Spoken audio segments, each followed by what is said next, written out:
What is up, guys? Welcome to another Warframe video, and today we're looking at Nezha. He is one of the most used frames right now because of how easy he is to obtain.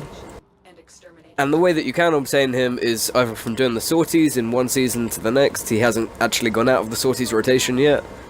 And you can actually pick him up from the trading market from other players.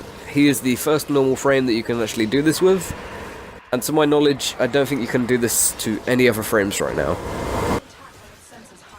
And as far as I'm concerned, you can pick up a set of Nezha for about 30 plat, at least on the console that I play on, which is Xbox. Prices may differ between platforms, but, you know, I reckon he's around that. He's very easy to obtain. He's also one of the most used because of the fact that all of his abilities are very good, and he is also very easy to play, even if you don't have the right mods. So the build that I'm going to be showing today does have all the fully ranked up mods, but as long as you have the same sort of stats that I'm using today, or stuff around that, or there may be a different build that's really good for certain things, really just find a build that works for you, and you can play it, because playing Nezha, he can't really go N tier that well, but he is one of the most fun frames to play. His first ability creates a fiery path on the floor like you're seeing right now, next to the Juggernaut, and this will do damage over time, as you can see. And this is really nice because it actually increases your slide duration as well. Because he automatically has a passive where his slides go even further, and then with this it goes even further than that. His next one is sort of like a frisbee that you throw, and then if you double click the button, you can actually teleport to it. Really good for transport, not that good for damage if you hit an enemy with it. As you just saw there, it doesn't do too much damage, but I guess if you put a really high damage build on there, it might be able to kill some low level enemies.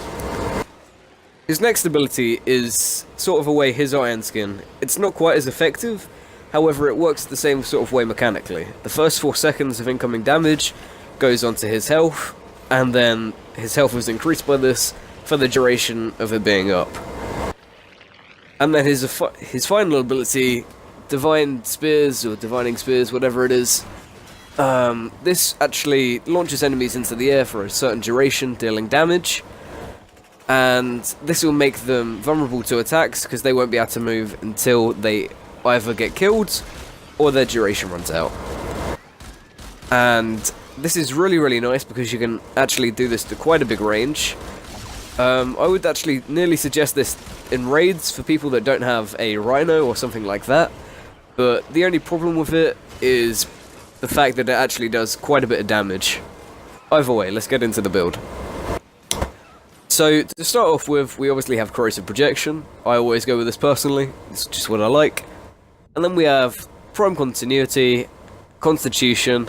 This is for the duration of Divining Spears. Again, really nice there. Redirection for a bit more survivability. You could switch this out for Vitality, anything like that. And then Fleeting Expertise Streamline, just so we can spam the abilities, because if you don't have them, he's actually quite a energy thirsty frame. Then we actually have Intensify. This is to add a tiny bit more power strength. However, you don't really need it, I guess. You could actually take this off and put in something like a Armored Agility, even a Narrow-Minded, something like that. And then we have Stretch and Cunning Drift. This is to add to the range. Again, really nice. That's about it, guys, and peace.